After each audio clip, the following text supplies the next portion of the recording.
today, on this episode, I get the opportunity to sit down with someone that I met right after I bought the gym. And, I'll tell this story right off the bat, too. Saw this guy working out in the gym, just killing it. And, like, the thing that stood out to me was just these massive freaking shoulders off of this guy, right? And like, so I just watched, like, how is he getting those shoulders? And like, was always amazed that I don't think I really ever saw you do shoulders. So today I get to sit down with Brian Johnson, who is, like I said, somebody I met, when I bought the gym, and just one of those, one of the people that has made me going down this path of owning the gym, so worth it for getting to meet people like you. Because, other than just, being able to kind of have a presence in the community and all of that, just the friends that I've made from it is just, like you can't match that, no. Right? And so, and you're definitely one of those people. And I always enjoy any conversations that you and I have had. So I'm really looking forward to today. Thank you. I miss kind of talking to some of the people that I've run into and all this. New people just have their own lives and we just go different ways. But it's something that I just love talking to people about stuff like this. And sometimes I come off really shy. So I just. Well, you're an introvert like me, but you'll warm up just like I am an ambivert. What's that? An ambivert is, I like to describe it as Blade. Okay. Like Blade. You have, like the vampire killer? Yes, like the vampire killer. He has all the strengths of a human being and a vampire, but not the weaknesses. Okay. Okay. So an ambivert is someone who has the introvert tendencies, mm-hmm. but can be kind of come out and talk and do all that stuff. It's like the best of both. Okay. But it's hard to explain. Just watch me and you'll see. You'll get an idea. But I don't really pull back too much unless I really need to sit back and analyze what's going on in the room. Or if I get forced mm-hmm. to do something, then I'm like, like that. So, yeah. But, yeah. And I imagine you have the true, like, introvert characteristic, too, of, like, after too much socializing, you have to have a good amount of downtime to recharge the batteries. Gotta go by. Yeah. Yeah. So, let's start from the beginning. So where'd you grow up? I was born a poor black child. No. Points for anybody who gets that reference. Singing in a minute? Yeah. I was born in Birmingham, Alabama. Wow. Yep. Nice. Yep, and that was where I was raised. The deep south. Forever. The deep south. Birmingham's not that bad. Birmingham's like the oasis in the middle of the desert. Okay. I mean, you're gonna run into stuff here and there, but it's not nearly as bad. And I'm not gonna say I have not had some bad encounters, but it's not horrible. But, now I say that anybody who doesn't lived that would be like, oh my gosh, it's horrible. How do you even do this? Like, especially to anybody come from the north. Yeah. So big family? Decently. I have 3 half brothers and sisters. Okay. So I'm the oldest, and then I have, actually no, I'm not the oldest. My birth dad has a daughter who's a year older than I am. Okay. I've met her once. Okay. And then I have the brother and sister I grew up with, which is with my stepdad. Okay. So I have 3 step brothers and sisters, but I never called them that, but yeah. Okay. And what was it like growing up in Birmingham then? It was good. It's hot. Yes. Very hot. But, even during the winter, we'd have, once or twice a year, we'd have a snow day. Oh, okay. Yeah. More than we get here. Well, more than they get now. So when I tell people, weather has changed, it's like, yeah, it's changed. We always got a snow day. Oh, wow. With real snow. So, yeah. And family-wise, it was good. School was good. Friends were good. It was pretty normal. It wasn't anything Play a lot of sports, do a lot of activities, like, or were you kind of like the shy kid? When I was in elementary school, I was shy, but I did a lot of the sports that were there. I did track. We had track there in elementary school in Birmingham at that time. I doubt they do it anymore. Is that each school, they would have a track competition and they would have a gymnastics competition. Okay. And so the coaches at each of those elementary schools would pick kids to be on those things. So I was on track, and that's how I got introduced to gymnastics. So Okay. I was in that too. And I was pretty athletic, but I wasn't a team sport kind of person. I guess that's Okay. where the introvert comes in. Yeah. It's like I like having my destiny in my own hands. So, but yeah. I think How I old were was you when you started gymnastics? 7 or 8. Okay. 7 or 8, that's when I would have started, yeah. And was it something that you kind of loved out of the gate, or Yeah. you Oh, know, yeah. just like from Yeah, the I did. first tumble? I can't even really remember how it just clicked. I just know once I did it, I was in, and then I just started really getting involved in it more and more, and starting to really look at the gymnast at the time. Even before then, I did. I didn't realize I did. I think it's a lot of stuff I just don't remember from being that age anymore. But I did. It just felt like it felt right. Yeah. I didn't know at the time it felt right, but it was like that's my thing. Yeah. This Did is you this- did you do any other sports, or was that like now you're all in from like the second? Like, did you keep doing track? I did all the way through elementary school, and then I think after my mom passed away, a lot about who I was changed. How old were you when your mom passed away? 11. Wow, that's Yeah. young. Yeah, and she had leukemia, and I can't tell you the ages. I think when I was 9, she got it, and then or 8, and she went into remission, and we all thought everything was good, and the family was great, and her family was really close knit, and then it came back, and then it was just horrible. It was horrible to watch her break down like that, and a lot of it wasn't the cancer as much as it was the chemotherapy. Oh, yeah. She couldn't walk. She could barely talk. She just was not the same person anymore. And it felt weird being that age and watching that happen and not knowing how to process Right. those emotions. Because I can look back at it now and go, there was a lot of immature thoughts, just immature responses in my head. Maybe because I didn't process, I might not see her anymore. And I look back at it sometimes and go, I wish I had been a little bit more this or that. Yeah. And Because you didn't know what to expect. I 'Cause you were didn't. a Yeah, kid. I was like 9, 10. I didn't Yeah. know where this was going to go. Especially somebody like your parent. Like, you don't just you don't expect them to ever leave ever, right? Even when you're an adult, right? It's like not something that like Yeah, you I comprehend and process. and I didn't realize how much I needed her, or how much she had done for me, and how much she guided me. Because once she wasn't there anymore, it's like everything about me just changed, and there was just nothing I could do about it. Because when she passed away, I like to tell people, it's like, that person that's in a family that's just like the cornerstone. That everything almost just revolves around them, and they just make everything right. Right. And when you remove that person, it could be anybody. It could be a sister, it could be a mother, it could be a nephew, an uncle. It's like the whole family just falls apart. Yeah, like they're the glue, and then They it's just, were the glue. It's not and there. She left, and then the entire family just fell completely apart. And I can't expect them to help an 11-year-old when they're Yeah. having trouble helping themselves. Yeah. So it was hard for me to feel comfortable in my own skin anymore, because the person that made me feel comfortable in my own skin wasn't there anymore. And that like, wa- did your stepdad kind of like, pick it up, or like, No. was it just everybody was just a No, a mess? I did not like him at all. Oh, really? He was not.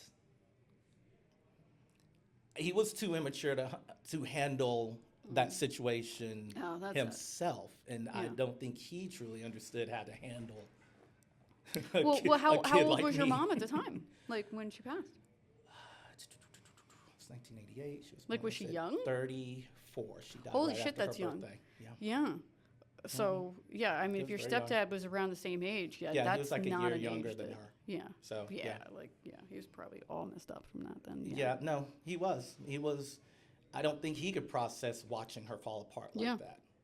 And unfortunately, and it's something I can't ever shake, is that he was abusive to her while she was going through that. Holy shit, really? Yeah. He would. I remember one night we were asleep. My brother and I had bunk beds in the same room. My brother was on the bottom bunk bed and I was on the top. And it was late at night. He wasn't there. And keep in mind, she can't walk. She can't talk. So she can't take care of herself. Me, like a 9, 10-year-old, is helping her go down the steps and come back. And I'm being her caretaker at home by myself. And he comes in late at night. And he comes stumbling in, and I can hear her, and she can't really talk. It's very it's just barely being able to get one word out. And she says to him, "Where have you been?" And he just starts yelling, and he picks her up, and he walks her into our room and throws her Holy shit, that's into awful. my brother's bed. And I'm just laying there, not understanding or knowing what to do. And that was one of the moments where I just went, I can't ever have a positive feeling about you ever. Yeah. There was a moment where he was abusive to me, and he did it one time, and I don't think he understood how smart I was, where he was a horrible cook of grits. Wow. I know this is going to sound really weird, but they were just bad. They were horrible, and you know you can't go around eating anybody's grits. Yeah. You just can't. They're just ugh. And I couldn't it was just unpalatable. And there's this one time, it literally tasted like peppermint. And it had a red color in it. How do you make grits taste like peppermint? I mean, and it had a red color in it. So I'm looking and I go, how do you make grits red? Yeah. So I'm like, and I'm tasting it, and I'm like, That's bizarre. so I'm not eating it, and I'm just not going to eat it. And he's like, eat it. I'm like, I can't eat this. And he proceeds. Like, was it like he was putting it to you like it was an actual meal, or was he like Yeah, fucking with it was you? Like, breakfast. here, make this. It was breakfast. Oh, so it was breakfast. It was therefore we put a candy breakfast. cane in it. Yes. It just literally, That's crazy. it had to be, that's what it was. Yeah, Because it that's had that crazy. taste, and it was Yeah. red. And I wouldn't eat it, and he proceeded to slap me 6 times. I remember counting it. 1, 2, 3, 4, 5, 6. I remember it. And I kept myself quiet. And this was like Christmas. Because my mom had to go do something for her work out of town for a holiday. So she wasn't there for that Christmas. And it was me and him and my brother and sister and his other son came over. And, you know, we're playing with our toys. And I got like an Atari at that time. And I was playing it. And he literally forced me to stop playing so that his son could play. So this is where I'm starting to process who he is as a human being. Yeah. And after he did that slap, I kept myself quiet. I didn't cry. I didn't do anything. So Christmas is done. My mom comes back. She walks through the door. She's like, "Hey, baby, I missed you. How are you?" And I went, "He slapped me." And she goes, "Excuse me?" It's like, "He slapped me 6 times because I wouldn't eat his grits." And what did she say? Go upstairs. And she ripped into Jeez. him. Ripped into him. So she was a strong woman back Yeah. in the day then. Yeah. And I guess I processed it at that time. It's like, you don't mess with her. So you put your hands on her child, you're in trouble. Yeah, exactly. So it was trying to figure that part out at that age and process all that stuff. I don't know how I processed it. I don't know how I can't even fathom how I processed all that. So then what happened like after she was gone? Like did like you kids ended up staying with your stepfather, or was that just like when you say it fell apart, like everybody just kind of? There were a couple of other things that happened, but it's just a lot of stuff that happened around that sense. And it went to court, and my grandparents wanted me to come with them, and he kept my brother and sister because I'm not his. Okay. And he's like, why would you want to separate the family and do all this? And I'm like, I will not stay 1 second in a house with you. Not Yeah. after, forget what you did to me. I'm angry about what you did to my mom. Yeah. It's like I get old enough, I can't guarantee what I will do. Mm. I can't guarantee it. I do not want to be there. There's not an ounce of happiness I have being around you. Yeah. No, how could you? So we go to court. And I remember we went to court, and they had an advocate came and took me outside and talked to me, and they said, if you had you have a choice. It's like, where would you want to be? I said, with my grandparents. And it's like, you sure? Yes. And where'd they live? Is it still in the It's still the in same Birmingham. town? Okay. Yeah, everybody lived in Birmingham. And it's like, no, I'm not going to do it. And the court listened. They listened. They're like, no, he's going to go and live with them. Okay. So again, that's just the way it's going to be. So I'm thankful for that, but again, that was a process. Well, I mean, yeah, that's a lot. I mean, you went from, you had your mom, and now your mom's died, and then now you're not even in the same household. You don't have your siblings. I mean, at least you have your grandparents, but like everything's changed. Like literally nothing's the same. And they're having a process losing a daughter. Well, that too, yeah, which is, arguably even worse for them. Yeah. And now they're being parents again. And they are trying to do everything they can to make me happy. But now looking back at it, processing a lot of stuff in my life from that moment all the way through my teenage years, I was suffering from depression. I can look back at it now and I know Recognize it, yeah. that's what it was. I think a lot of people, when you hear the word depression, you just go, oh, that person's just sad all the time and they're just this and that. It's like, no, most depressed people have the face and the facade, and they, on the outside, they look like they're okay, They're but functional, on the but inside, they're defeated. And they're looking at their life and going, wow, look at my friends. They're all hanging out together, but I can't. And it shaped me. Did you still do gymnastics at the time? Or like, No. was that, like, you didn't even do I that? was athletically pretty much done. Oh, wow. I did not have my confidence in myself anymore. I didn't have any confidence in who I was and what I was capable of doing. I knew how athletically good I was. I knew I was good. I did soccer a little bit in middle school, but that not really anything to really process. But I shut down. I did not feel my value or worth. And there was nobody who had value or worth in themselves to help me understand what that was like. And nobody was recognizing it, I And imagine, nobody too, was recognizing it. And there was a lot that I needed to learn that I did not know. And being a child of the 90s, I was not going to learn it because the world processed who I am differently. Oh, sure. Yeah. So that was having to grow up that way and figure out, who are you? Why are you? It's just, it was hard. There's, like I said, the person who would have understood me the most was gone. Yeah. Yeah. And everybody else just thought, well, you should just be. Yeah, easy for a bit. And that's so hard. Yeah, I really, when I work with my kids in gymnastics, and the people, when they're doing routines, like floor routines, that's my thing. That's my baby. That's my home. That's where I dominate. That's my thing. But everybody's like, oh, just smile. I'm like, no, stop telling them to smile. Yeah, they don't have to smile. That is telling somebody when you're supposed to feel something else to put that face on. Yeah, to pretend. Yeah, no, you have every right to every emotion you have. Yeah. And you should you should feel every single one of those emotions. If I'm doing a floor routine and you're smiling at a part that shouldn't be smiley, that's not right. Yeah, it's weird. You should have the emotion that fits the moment. Don't tell people not to have that. And I didn't know how to. I couldn't process that. So do you think like having like those experiences like at the age that you did like affects how you work with kids today?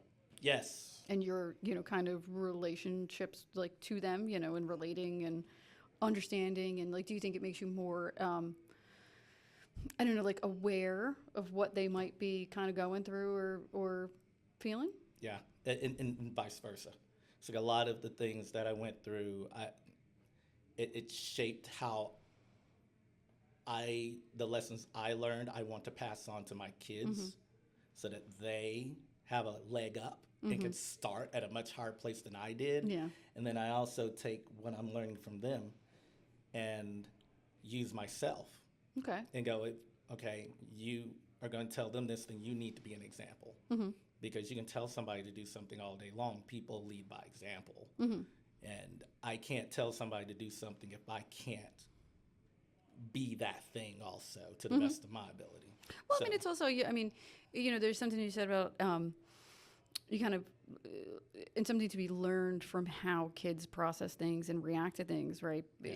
And how different it is from adults because they don't have all of the baggage, and preconceived stuff that comes from that right, interfering with their reactions, right, to stuff, right? So like, if you watch kids and then you say like, hey, well, like I should be more like that.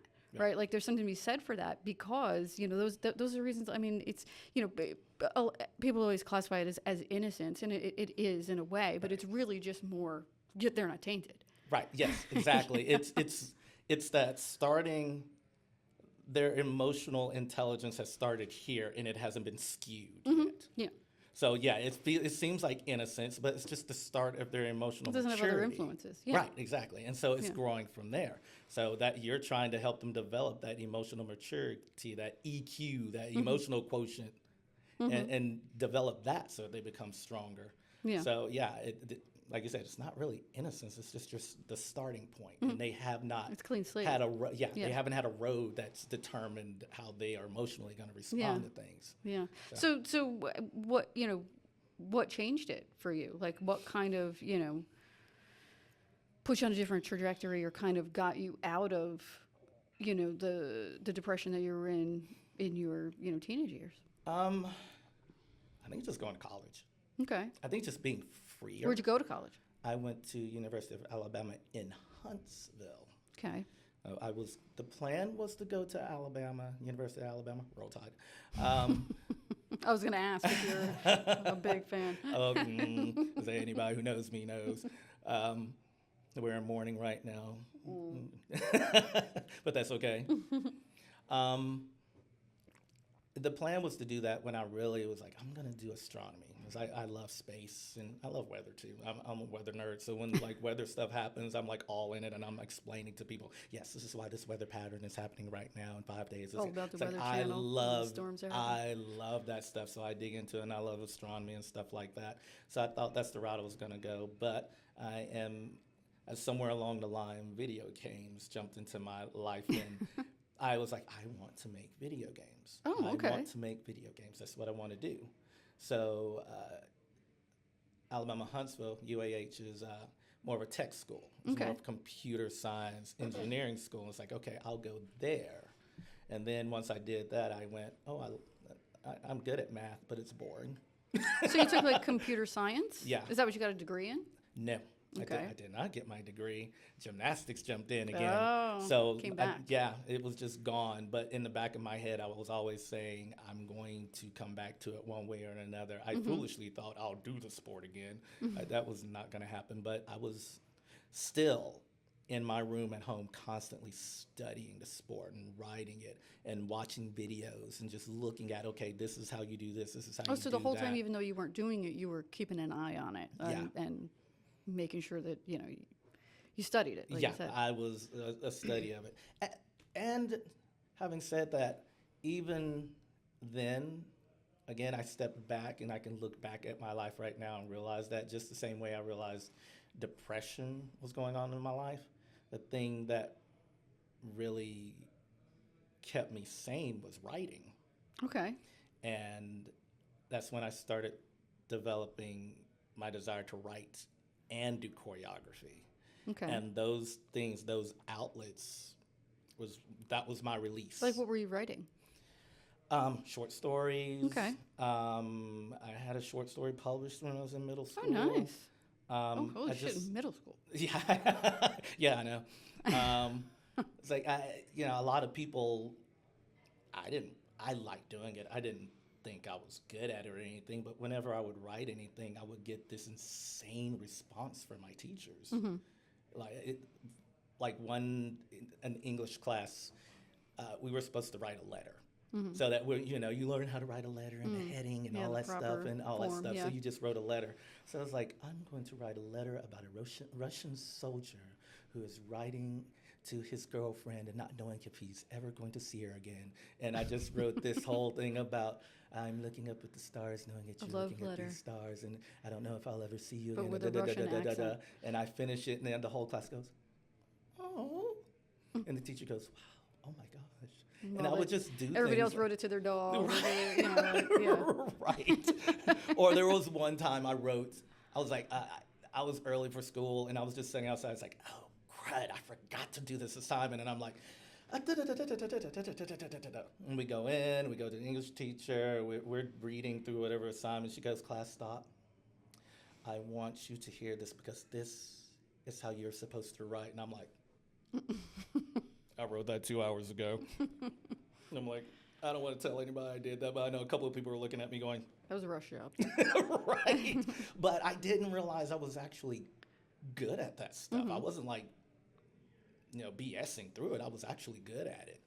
But at the same time, I didn't have anybody to like fuel those things for me, to let me know, keep going, keep going, keep going. That's what my mom would have done. That's the thing. She was pushing me. It's like, you like gymnastics? Baby, go do it. Keep going, keep going. But you keep didn't going. take any writing or anything in college then? No. But like it was just that's another thing that kind of faded away? Or Yeah, I started coaching part-time. Again, it just kind of popped up in my life. I was in the dorm, and there was just this flyer in the door that said part-time gymnastics coaches. And I was like, I mean, okay, I have a little time. I make a little money and put it in my pockets. Let's go do that.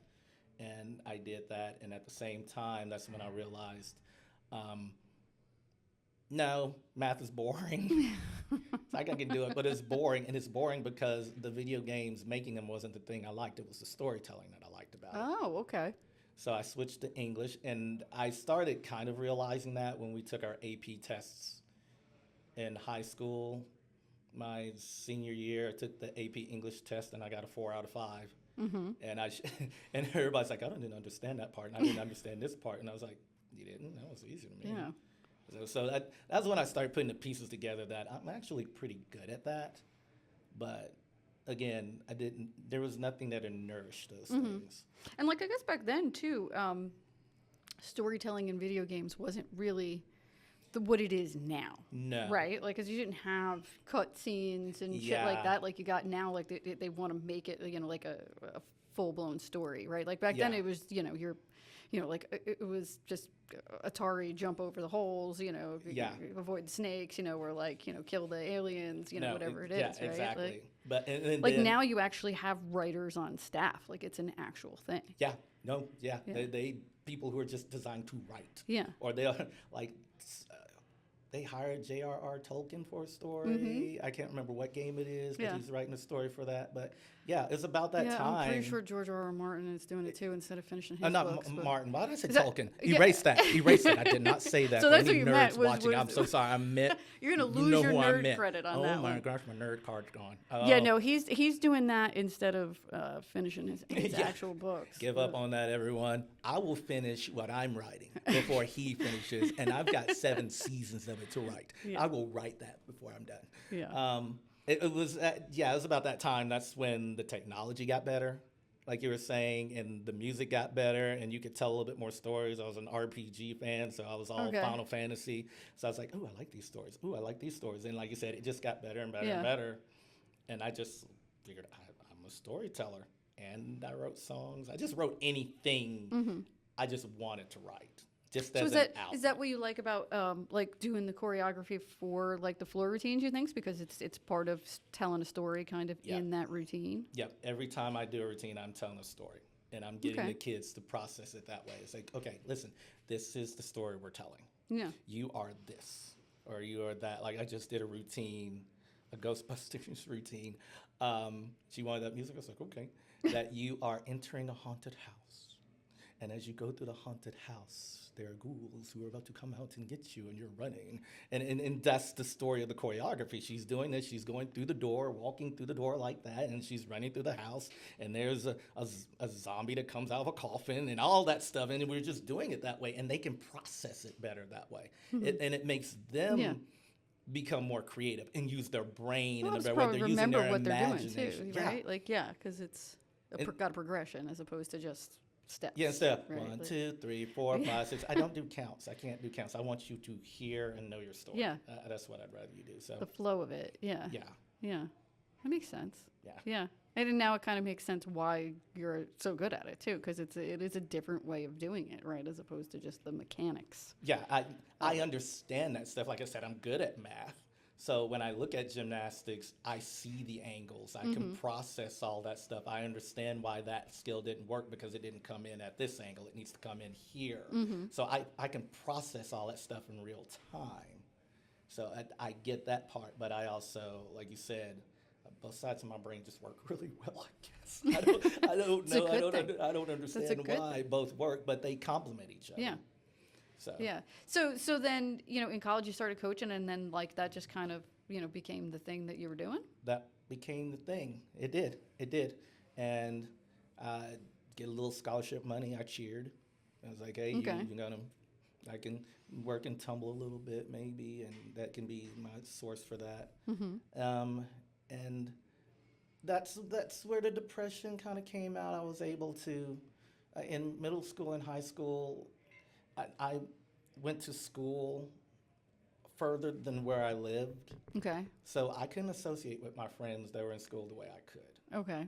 And I think that was a big part of it. I just did not have that social life. Okay. That I really would have been nice, but I was an introvert. There was only so much I probably would have had. You're not going to go out of But your way.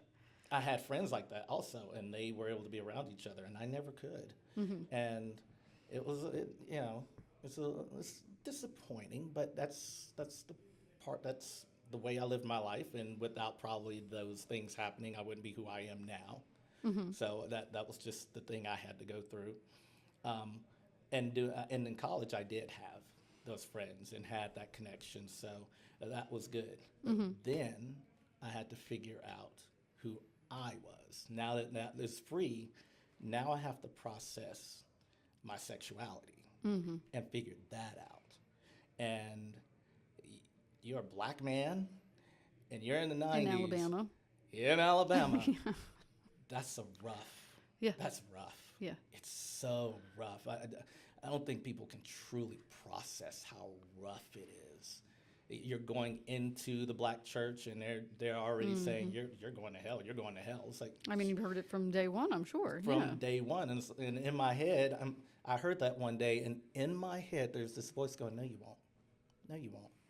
No, you won't. That's not right." And I'm not knowing where this voice is coming from. I'm just like, why all of a sudden? I didn't process it at the time. You had a voice telling you this was your truth, but it was, like, you don't know if you're going to listen to it, if it is the truth, like, yeah. How is somebody going to absolutely not know me as a person and know I'm going to burn in hell? Like, well, no. I mean, there's that. It's like, it's like, I never understood how you could say being gay is going to make you burn in hell. It's like, so me just sitting here right now, doing absolutely nothing, just because I'm gay, I'm going to hell. It's like, that is a very minute part of my life. And it is a very small, if you want to calculate it as a sin, it's a very small part of any addition you can do. I can find anybody walk out this door right now, and I could count up more sins in the next 5 minutes than I would commit. There, for sure. That I've committed. But not them, I don't know who's out there, but just in general, those are the people who want to make those judgments on you. I mean, we think about the measure of a person, right? And like what makes somebody a good person, like, and how it all adds up. Like, how is that coming into the equation, right? Like, as the thing that's going to make you burn in hell, right? Like, given everything else, right? Like, you could be the perfect human being otherwise, but that's the thing that's going to do it for you is the part that's nuts. Yeah. And then, but coming to that, to understand that more now than I did then, Was it your friends in college though that helped you understand it, or was it something that you didn't even like? That I still went still on didn't even understand past it. then. I still didn't understand it through my 20s. It was destructive. Is that the thing that made you leave Alabama? When I figured out who I was. Okay. When the powerful stuff came in, yes. Um, I had to process some stuff. The relationships were not healthy. I wasn't wild. I mean, I was young, so young. I did I was young. But I did not understand that who I was and what I could allow myself to have. So I let myself be a victim. And because I didn't have anybody tell me what it meant to be gay or to live your life that way, I left myself open to just wanting to be loved Okay. and wanting to be in Like something. settling for just being loved. Yes. Yeah. So just whenever I made a connection, I just linked in. And I went through a relationship that was just horrible. I went to another one that was bad, but we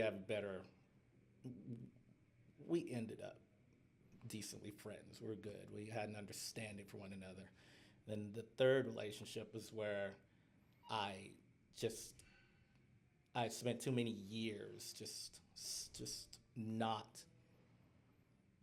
being okay with who I am and not allowing my fear of being alone or just being accepted or actually being able to go anywhere in my life just be. And that person was a drug addict. Oh wow. And they just did what a drug addict on a bender would do. And I allowed myself to be subject to that abuse. Oh wow. Yeah. And I let myself just be weak and allow that person to use me. And when you are not strong enough, you open up the door for people who are not strong enough to use you. Oh yeah. So and manipulation. yeah, And the people who are prone to that. Yeah, you don't know your value and worth. This person doesn't know your value and worth. So they're going to try to rob you of yours. So you got two broken people who have no business being together, just breaking each other even more. And just one day, I just so wanted to be and to make it work. This lapse happened in my brain where I went, instead of him running out and doing drugs, what if he just stayed here and did them with me? Oh shit. Yeah. That sounds like a bad plan. That's where it's really bad planning, everyone. Don't Yeah. do that. But But I mean, that you was were the desperate. Like desperation that's a, of yeah. where That's I a. was. That's I a.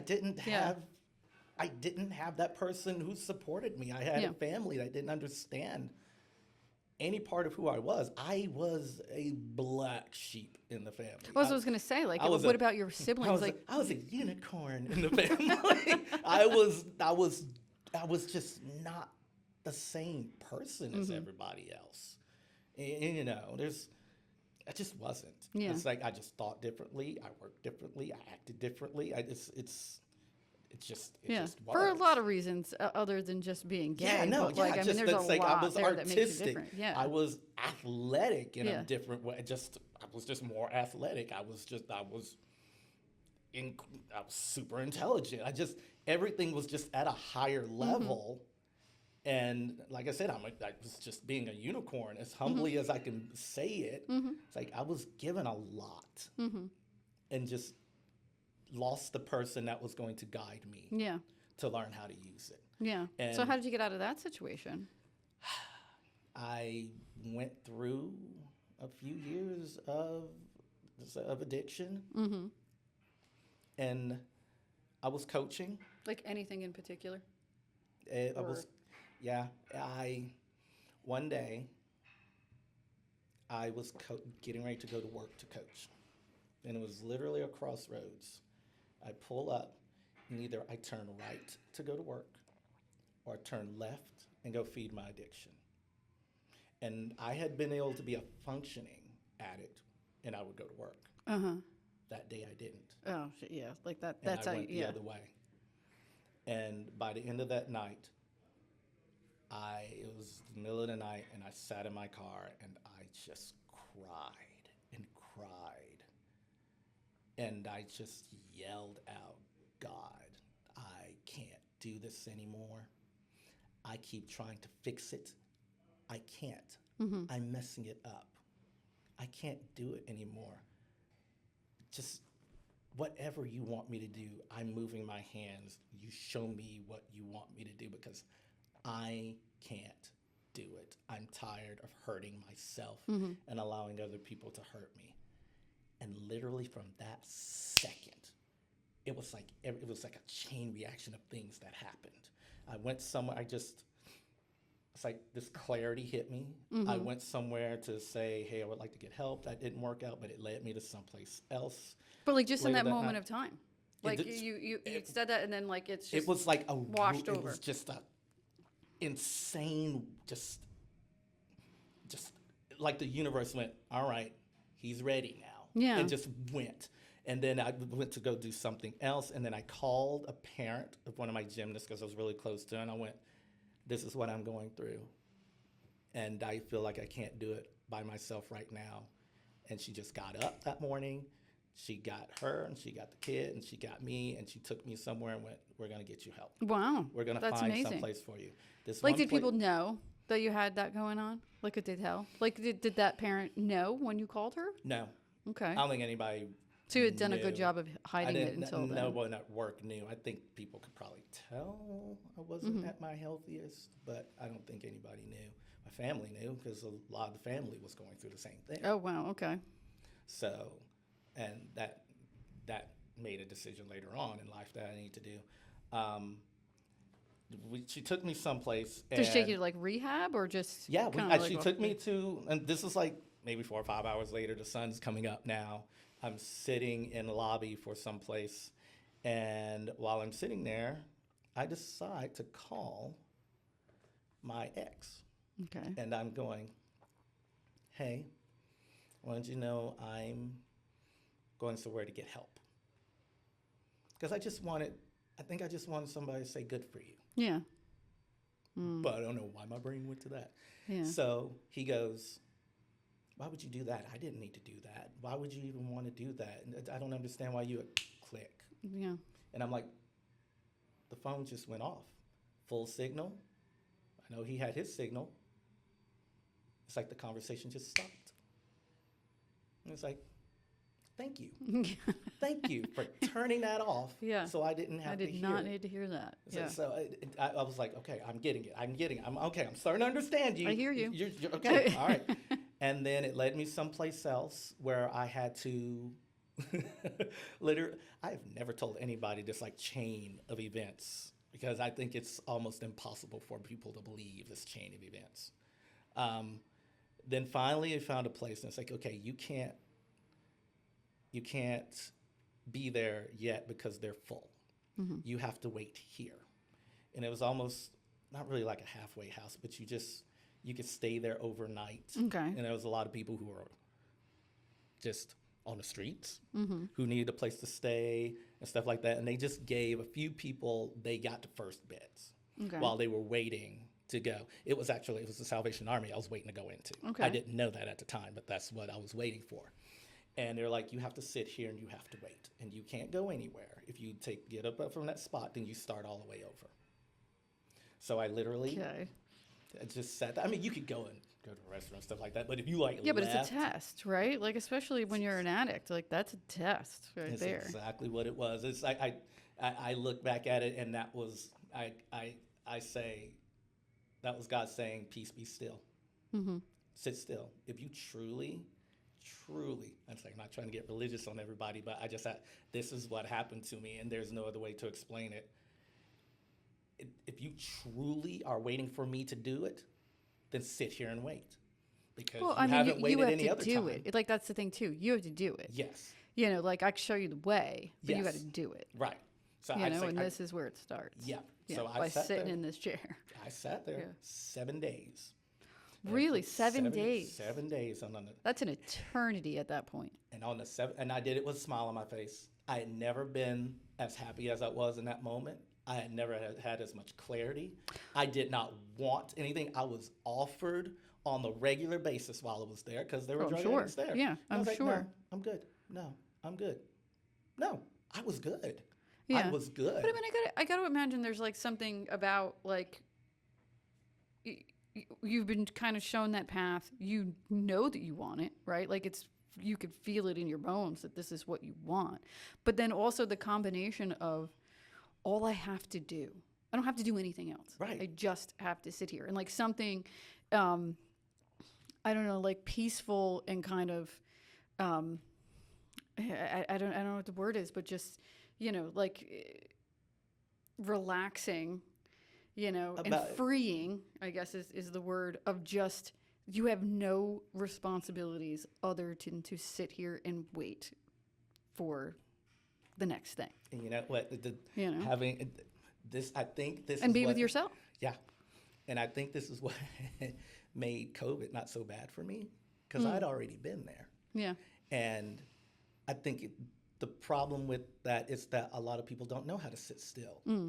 Well, I mean, Because- you're also an introvert. I didn't have that much of a problem with COVID either because it was like, oh, I get to sit home and nobody's going to judge me for not wanting to be social. Okay. True. But I think a lot of people, even as introverts, life stopped. Yeah. People. Well, not so much here, but yeah. Well, We- but you know. even then, people still were. People distract themselves with their life. And to keep themselves from actually dealing with what's going on in their life or seeing what's going on in their life, they'd rather just stay busy doing other things or blaming other people or pointing the finger at Yeah. this group over here or saying something about that group instead of just stopping, sitting back and looking at their life and going, Yeah. okay. They can't be with themselves. Like that. There's a lot of people that just can't do that. And I think Right. they just snapped a lot of people. And for me in that moment, it was just peaceful. It was, I can just let life happen. Well, And that's I what can deal I with think what it I'm when saying. it happens. Yeah, I think there's and this is exactly what I experienced in COVID too, other than the introvert thing that I said. But it's just because we had to close the gym down. It's like your whole everything is just like, what in the fuck is going on here, right? But like people said like, what are you gonna do? You gotta close the business, and like, and I was like, you know what? What's gonna happen is gonna happen at this point. And there was something freeing about that, just saying, and it's, I mean, I don't know, it's not the surrender that it sounds like, or like kind of just, ceding power that it sounds like, especially if you're somebody that is like, has that kind of, like trying to have that control over your life all the time. Yes. When you're kind of given that permission, to just say what's going to happen, fuck it, what's going to happen is going to happen. Right. And just, it is what it is. I think there's just, a freedom and kind of a release in that. Yeah, we will overcomplicate things just to overcomplicate it. That's just. And I will say that too, like the way that you kind of described that, just all of a sudden the clarity is, kind of the way that I've always thought of that kind of experience myself too, is that, because, I don't consider myself an overly religious person, although became Catholic when I was a teenager, oddly by choice. It's not the choice of everyday teenager, but did that. But still not overly religious, but I do kind of feel that connection, and have that faith. And what it is, when you sit there and you say, you are praying and you are saying, help me. Right. Well, one, I mean, the thing that I always find, and this comes in adulthood, is you got to start with the gratitude. Right. And then the ask, right? And like, there's something about that, internally. Yes. But you can do that so many times. But when you're actually getting what you're asking for, that's how it happens. Right. It is, the anxiety all of a sudden is gone. Yeah. And you know exactly what needs to be done.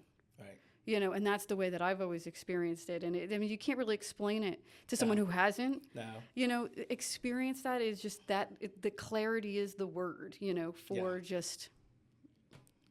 I know exactly what I need to do, and there is peace in that. Yeah. And here I go.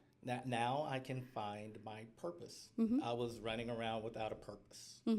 And I didn't realize that everything that was given to me was designed for a purpose. I don't know what the purpose is. I don't know what it's going to take. I know what one of them is now. Now I can look at it and say it. I'm not a religious person, because to me, religion is, to be religious means to be secular and to be focused What's an on the organization? building. Yeah, it's part of an organization. I'm spiritual, and I see that more through Jesus. That's just, I see it more through that route. Yep.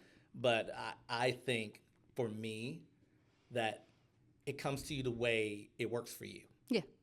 Exactly.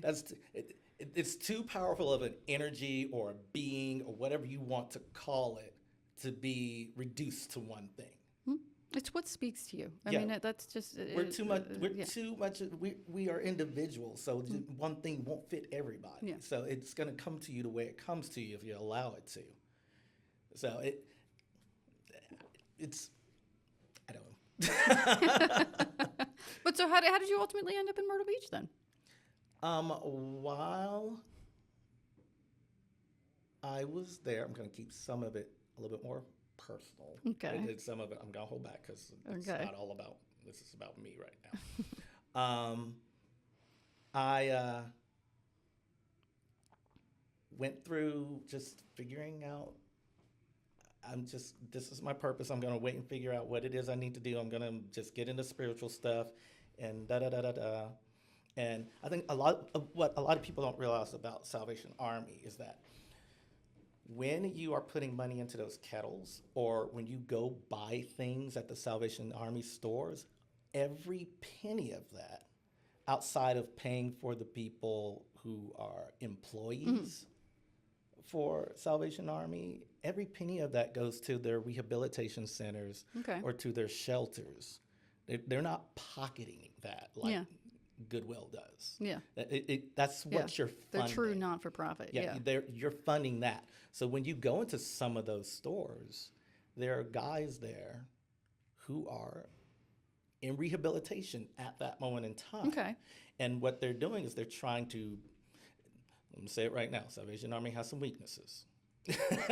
They don't handle the sexuality thing the way they could. That would be a lot more helpful and healthy for people. Well, it's a pretty old organization, so yeah. But the idea of, we want to strip you of everything, where you're not thinking about money, you're not thinking about clothing, and we want to keep you busy. Okay. Like every hour on the hour, Be they productive. have got something going for you. And a lot of those guys are dressing up. They're going out there and they're working those 8 hours, and then they're coming back to the center. Okay. And that's the way they're living their life. So a lot of these guys are out there trying to make their lives better through that route. Okay. Yeah, I wouldn't have realized that. And a lot of people don't see that. So, but you do have people who do come in and work and do stuff like that. And eventually I got to a point where I graduated where I chose to stay. It's different for each one. It was a 6-month program. I said, I'm staying for a year. I'm not done yet. Okay. I got a lot to still figure out. Yeah. In that process, there was somebody working there. And I was like, I'm just going to keep my eyes here, because I said I got things to do. I don't have time to dabble and dilly-dally. And I just found someone there I was not expecting to find. Oh, wow. I was not. And then he moved to Myrtle Beach, and I was still there. And here comes the voice again. And it's like, okay, your time is served. You've done everything I need you to do. This is where you need to go now. And that no matter what happens, you'll be taken care of. So I said, okay. I said I'm not going to be in a relationship for at least a year after being out of here. I said I'm going to do that. But, if there's something here in Myrtle Beach I'm supposed to be doing, so I'm going to do that, and I'll explore a relationship at the same time. Mm-hmm. 17 years later, still together. Here we are. So apparently that experiment worked. Yeah, so it was a good choice. But yeah, that's what happened, and I found a gym I wanted to go to. It looked like this is the one I want to be at. So like you came and just right into gymnastics here then? Almost, just like a couple of months, yeah. Just like I came like before Christmas, and I was working in February. Wow. And yeah, from the moment I walked through those doors, November 20th, 2006, I have been completely clean. Nice. No relapse or anything. Wow. Because I think for those who are going through this, any kind of addiction, or you have somebody that's doing it, you are always going to relapse until you figure out where the problem is. Sure. Yeah. Everybody wants to say, oh, we're just going to, take a couple of months, you don't do the drug, then you'll be fine. No, that's the symptom. I mean, it's the whole self-medicating thing. Yeah. I mean, that's Exactly. you're covering up something else until you fix that. Yeah, that's the symptom. Where's Yeah. the cancer? Yeah. Where's the source? Where's the tumor? Yeah. What are you doing? And that was the process I went through, and got led to just, this phrase is you, and this is what you need to understand about who you are as a person. And just one day, again, I was going through something, and I think I was going through some clothing while I was there, and there was this wallet that somebody donated, and I pulled this card out. And the card said, see people for who they are, not what you want them to be. Okay. And it just like, oh my gosh, that's what I do. That's what I do. I want all these people to be this thing in my life and be this relationship they're not capable of being. Mm-hmm. They can't be Yeah, it's that. you doing it. Yeah, it's not them. Yeah, exactly. It's Yeah. like, so I can't look and go, how dare you treat me this way? How dare you act like this towards Yeah. me after all these things I do? How dare you? It's like, Yeah. no. When in the end, it's all about your expectations. They have told you who they are, and you're Yeah. trying to mold them into being Yeah. something else, Brian. And it's like, I went, Yeah. and then I saw who I was. Mm-hmm. And I saw why I was deciding to medicate like that and to hide. It's like, because I wasn't just, I just wanted people to be more than they were willing to be. It's like, Brian, just be who you're supposed to be. Yeah. Go from there. Yeah. And that's when I just got the happiest I've ever been, the freest I've ever been, the most secure in myself I've ever been. And that's when I started looking at the places I felt weak and insecure and went, okay, face it. And was that like, part of like kind of that rehabilitation process, and like by the time you left there, you were there, or this was something that had went on for years from there? No, a lot of that happened there. A lot. That was such a gigantic part of me figuring out how to walk through life. Mm-hmm. The things I did not see, the things I needed to be reminded that my mom did leave for me to know. Okay. That there was a lot of life in that little amount of time in 11 years. She taught me so much that I needed to know. Mm-hmm. And I just wasn't aware of it. That it revealed my world and my life to me. Mm-hmm. And now I'm going to tell this story. Well, let me ask this question first. Yeah, go ahead. Not to distract you, but No, you're good. So was kind of, were you always out? From No. the time you were in college, or was No. that part of kind of what that was? No, the first time I even said it to anybody, it's my first relationship. I wasn't in college anymore. I pretty much dropped out to do gymnastics, but also I dropped out because of a relationship. Mm-hmm. And my friend and my roommate, I was living with somebody else, not my roommate. No. His name is Rob. But I was in a relationship, and he decided he wanted to be with somebody else. And I was in that apartment by myself. There was no power anymore. He was going to be with somebody else, and I was sitting there alone in my own space, and I was alone, and I didn't know what to say or do, and I gave him a call and said, I need somebody to talk to. I don't know what to do right now. He hopped in his car and he got over there so fast. And he came in and I just looked at him and I just broke down and I said, I'm gay. I'm in a relationship. Well, I'm not anymore. And I'm alone. I was, and I don't know what to say or do. And he just wrapped his arms around me and said, it's okay. Yeah. It's all right. And that was the first time I said it. And is it something he knew before then, or did it come as a surprise? I don't know if anybody really knew. I mean, possibly to a certain extent, you know, as much as people think they know.